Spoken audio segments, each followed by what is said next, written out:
Greetings, all of you. Sorry it's been a while. This is Sage of Galudirithon coming to you with another video. I wish to apologize on how long it has been. I know the promise I made earlier. I'll be honest, I've been suffering from a lot of problems ranging from lack of motivation, graduation, and, well, graduation was the least of my problems, but I had several other stuff.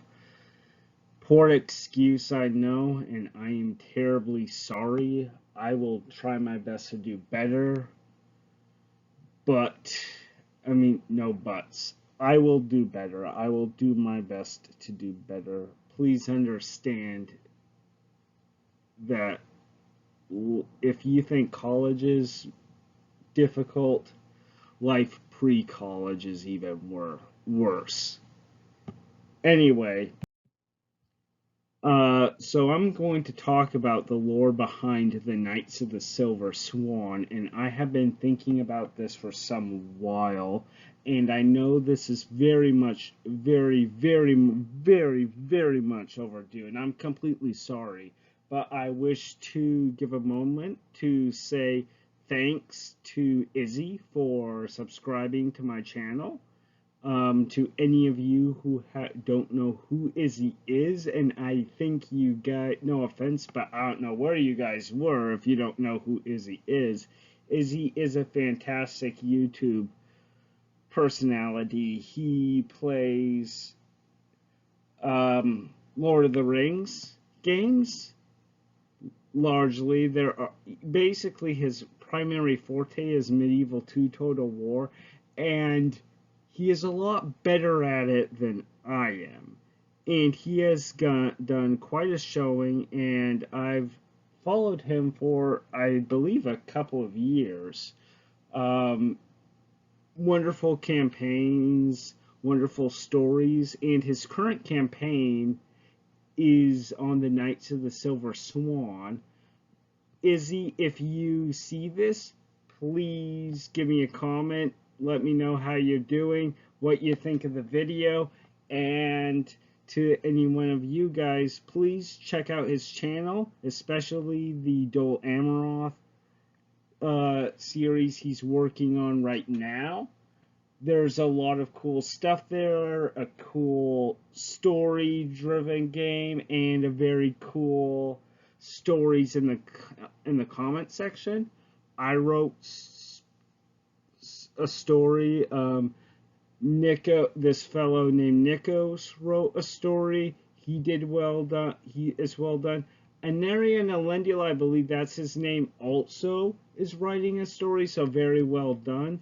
Anyway, look for the links of those down in the description below, and let's get on with talking about the Knights of the Silver Swan.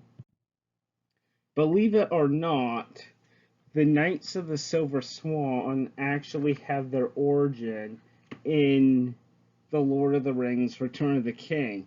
Yes, the actual book written by JRR Tolkien. This is not made up. The Knights of the Silver Swan are actually seen and depicted in 3 different scenes. And I don't have a camera for me right here, but I actually have the book Return of the King right here in my book, and guess what? I am going to read the scenes to you.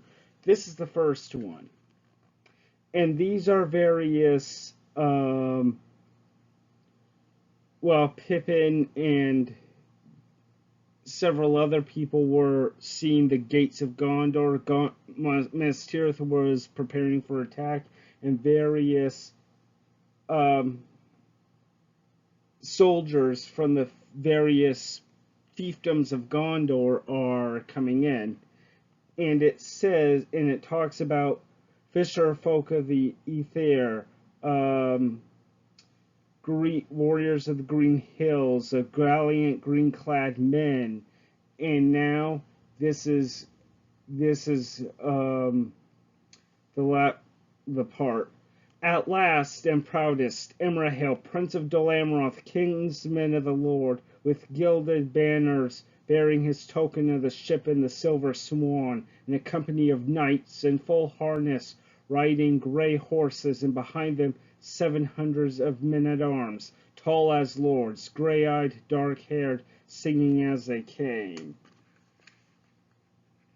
So, yes, this is the first scene of Dol Amroth, of the Knights of the Silver Swan in Tolkien, that I read to you. I will say, spoiler alert, Izzy and his Dol Amroth campaign actually went to the aid of Gondor as a sort of a tithe to come to Gondor's assistance, as sort of a roleplay aspect. And I must say, I don't remember in all the comments this was actually discussed, but it was actually discussed, but I don't know. However, I give full credit to Izzy because this actually happened in the lore as I read to you before. The next scene, is that a cool picture? That is one of my favorite pictures. And so anyway, so this was the second scene. I'm laying it out to you. Faramir and his men were retreating from Osgiliath in the fortress. In the book, there appears to be an outer fortress to protect farmlands that Minas Tirith relies on for food, and Faramir was fighting to hold that back from the forces of Mordor. And well, the battle is not going so well, and this is from what Pippin is watching. So, and with a piercing cry out of the dim sky fell the white shadows, the Nazgûl stooping in to the kill. The retreat became a rout. Already men were breaking away, flying wild and witless here and there, flinging away their weapons, crying out in fear, falling to the ground. And then a trumpet rang from the citadel, and Denethor at last released the sortie. Drawn up within the shadow of the gate and under the looming towers outside, they had waited for his signal.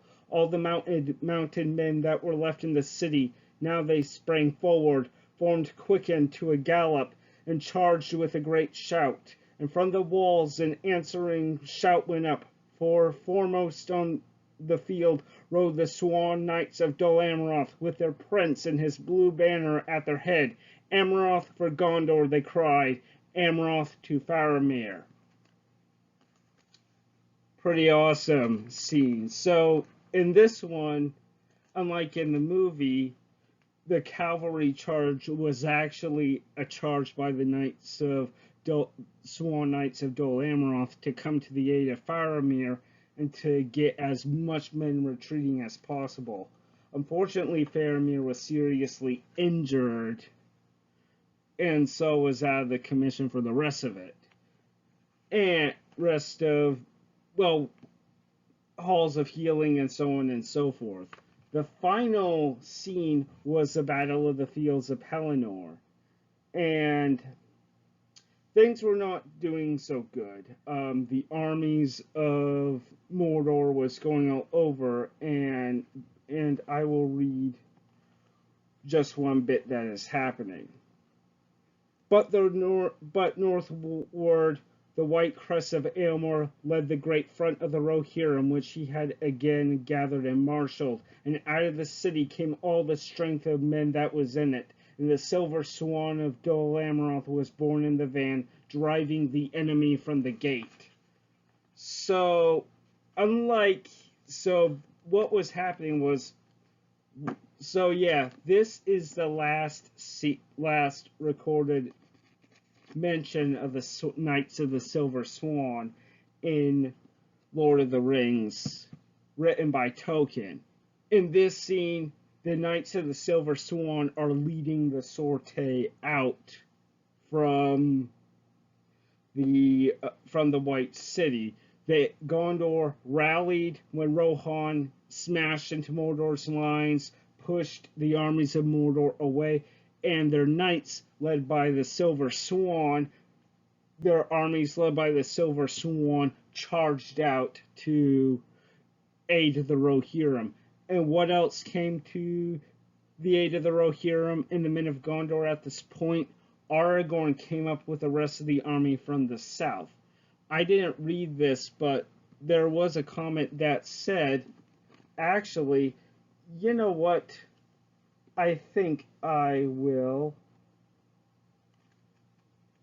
read that for you if I can find that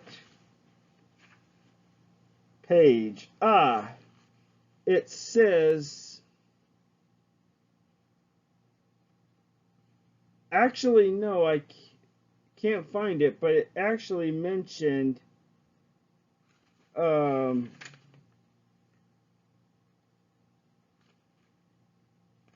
it really mentioned that,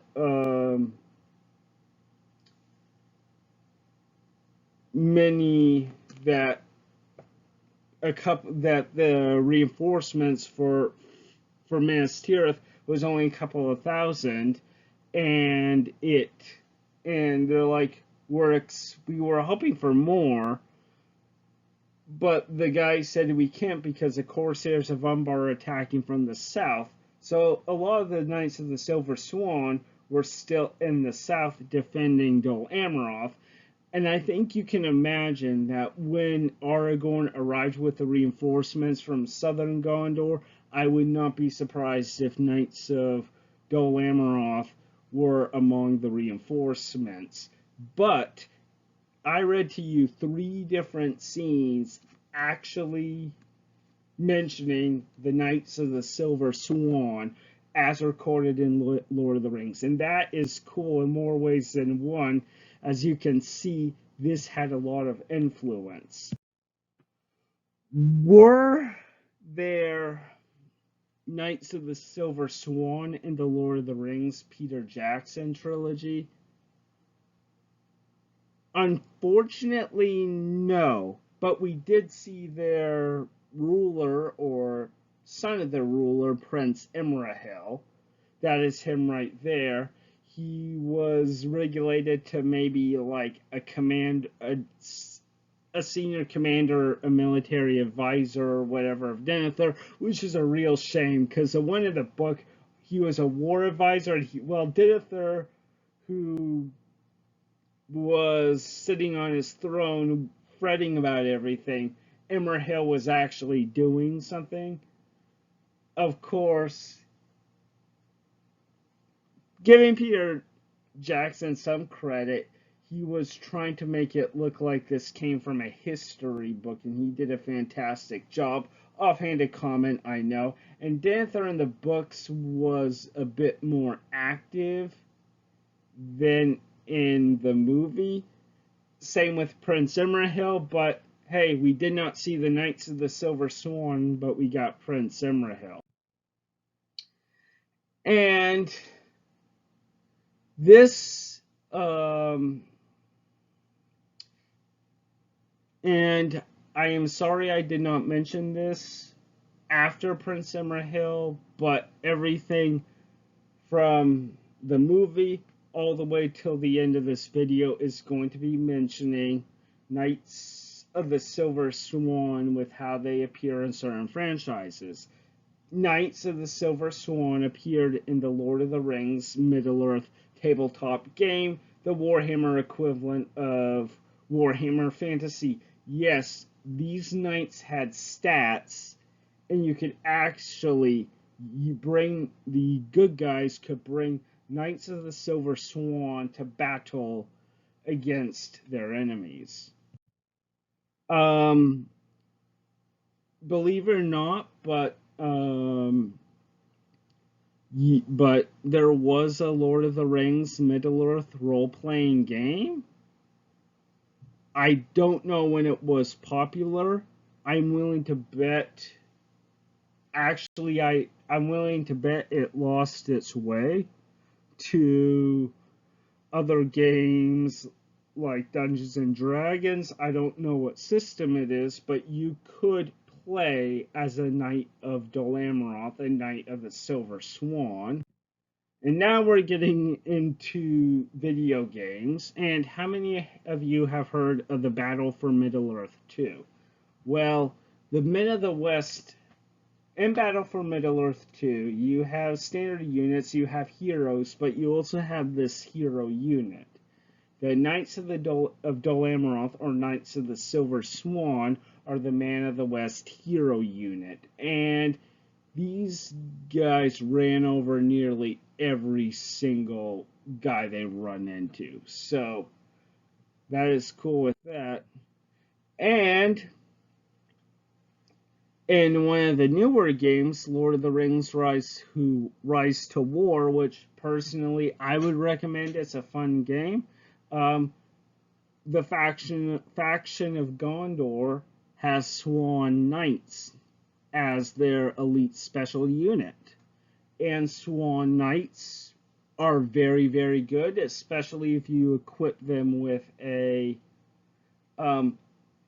commander that offers buffs to melee.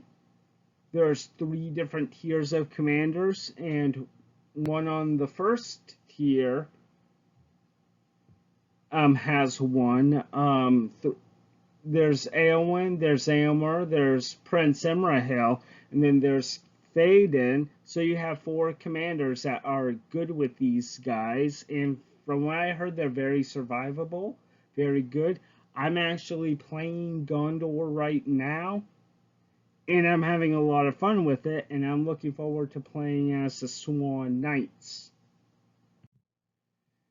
Anyway, from this point on, in the rest of the video, we're going to be talking about Lord of the Rings in the Total War franchise and how Dol Amroth is presented. I admit I don't know very much about Rise to Mordor, but I know the mods kind of go into, they kind of draw inspirations off each other. So that is one thing I know about it. So I apologize if your mod is not mentioned here, or mod you use is not mentioned here. Nothing personal. It is, I'm not familiar with it. I was not exposed to it, but it is there. Also, links to where I get these information. I got a lot of this information from Galu. That's not his full name, but I will post his videos down below, just so you know where I get the information and such from. And much of this comes under Lord of the Rings. Much of this comes under the Medieval 2 Total War banner. I'm aware Rise of Mordor follows from Total War Attila. Anyway, let's get going.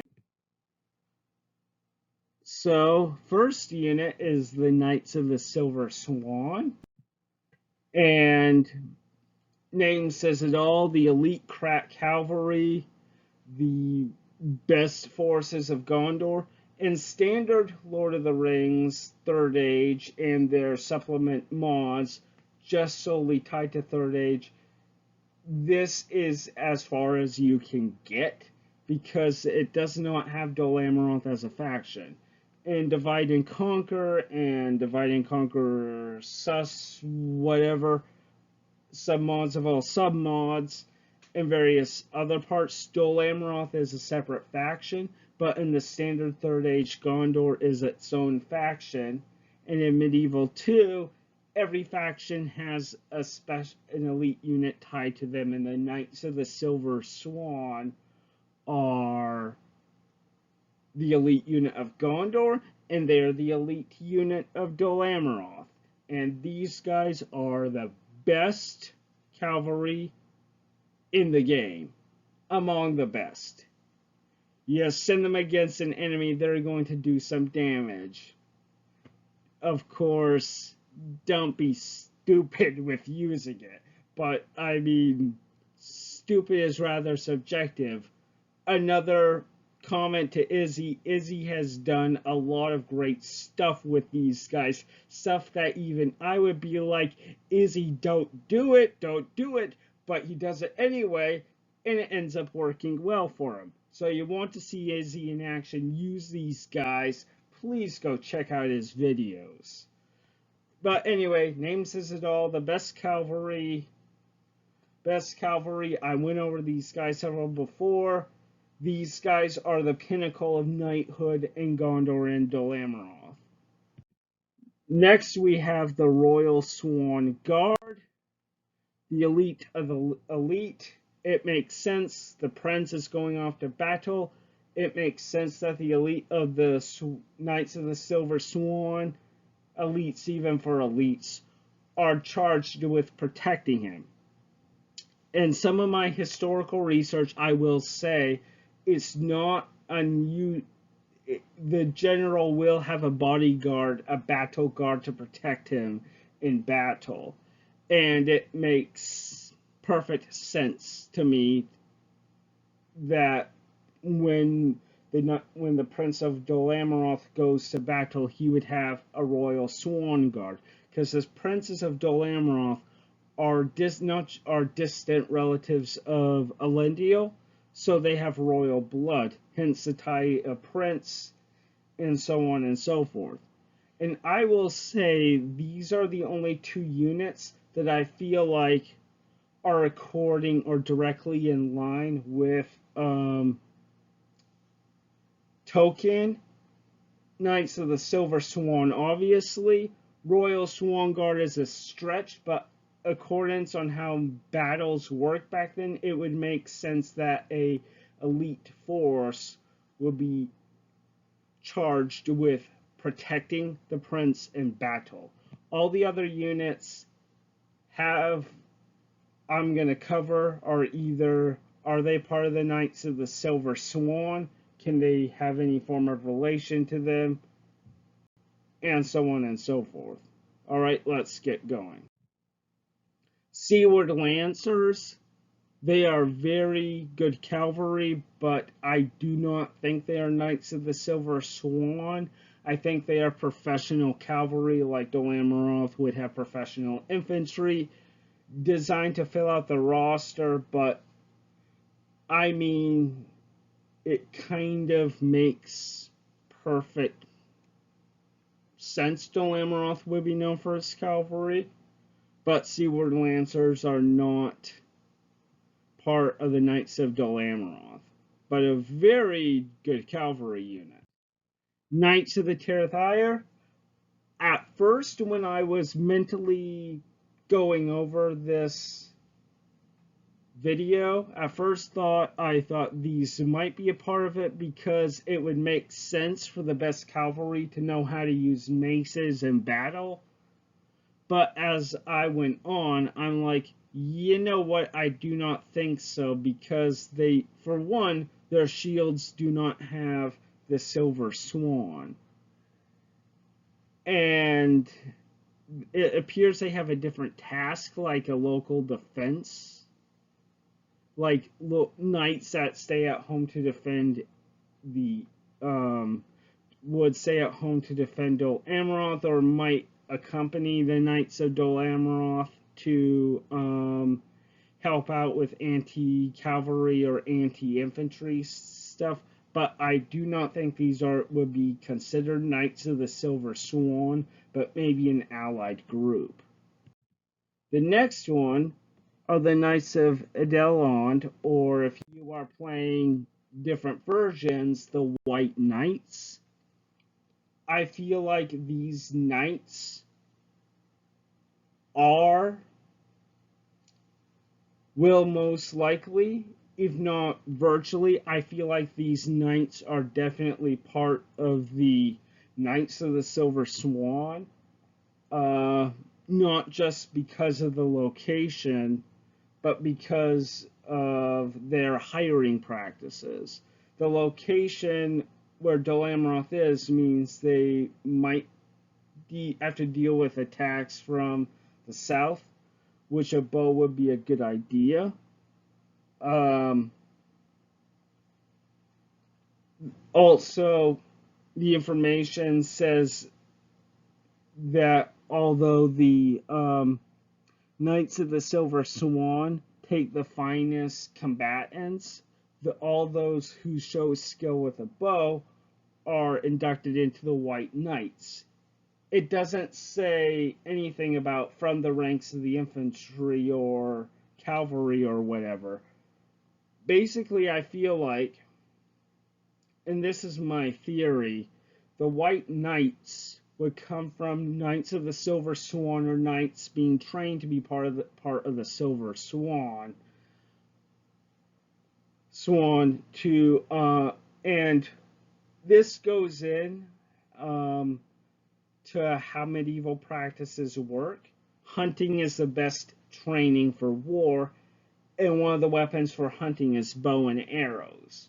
My guess is some Knights of Dol Amroth are riding around, and one of the knights take a bow and arrow and shoot a boar or a creature with expert accuracy.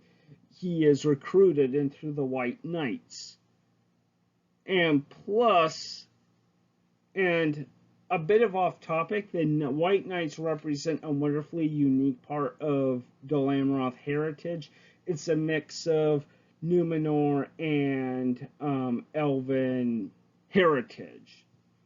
Their Elven heritage and such. I was thinking about talking about it, but since it's not relevant to this video,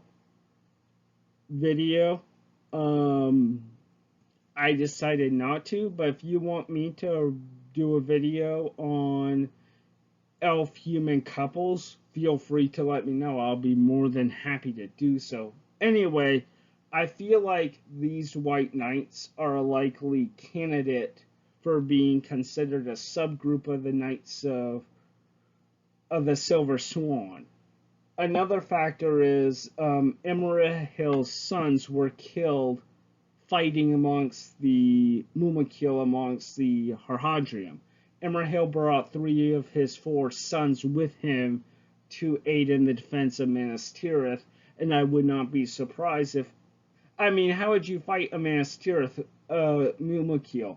A lance? No, I would use a bow and arrow. So my guess is he at least his sons were probably White Knights, and because it doesn't mention knights, other knights besides the Knights of Dol Amroth, so with that line of thinking and their recruiting process, that's why I would label these guys as members of the Knights of the Silver Swan.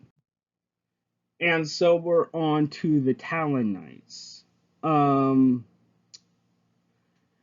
Galu mentioned in his lore video how the Knights of the Silver Swan were originally, the Order of the Swan were originally an order designed to defend Gondor and Dol Amroth, but as time went on, warriors were replaced by greedy, useless merchants who did nothing.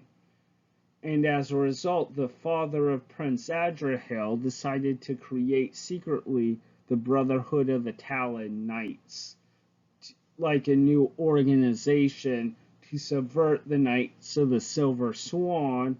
To subvert the Order of the Swan and lead the Knights of Dol Amroth into a new era. And that's all that he said about the Knights of Dol Amroth. They were the leaders of this force against the forces of evil, and the Talon Knights have the responsibility of leading the war effort and protecting the prince in combat. In the game, along with the White Knights, excellent units. I think you can also make the argument these guys can be counted as dismounted Knights of the Silver Swan, but they're instead labeled as Talon Knights because Galu has a problem with riding dismounted, so they developed the Talon Knights like that.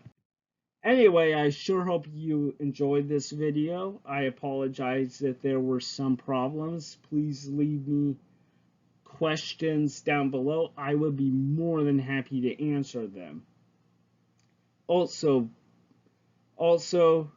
yeah, it is really impressive. Three separate situations written by JRR Tolkien about Knights of the Silver Swan, and there's a whole story behind it. And I feel like it is great. It is wonderful. And again, please check out Galu's channel. Leave a like if you haven't subscribed to his channel. If you haven't subscribed to his channel, please do so. But even if you don't do it, I urge every single one of you to go to Izzy's channel, look at some of the videos, leave a like, leave a comment, whatever, and follow the guy. I mean, this guy he's grand, he's awesome. I mean, he did not have to pay attention to me, a guy that is rather struggling to master his busy schedule. Yet he was willing to subscribe to my channel, and I think of that as a pure honor. Anyway, I hope you're having a wonderful day, a wonderful time, and I'll see you next time. I know some of you are wondering, some of you might be wondering, hey, are you going to make a Warhammer video? I don't know. But I am thinking about covering the history of Numenor in a series of videos. So, we'll see what happens. If you're new here, thank you very much, and please subscribe. And to everyone else here, everyone else here, to those that come back, thank you for not losing faith in me. And please leave a like, comment, and share this with your friends. If you're new here, please like, comment, subscribe, and share it with your friends. Let's get this channel growing, and I'll see you next time. Bye.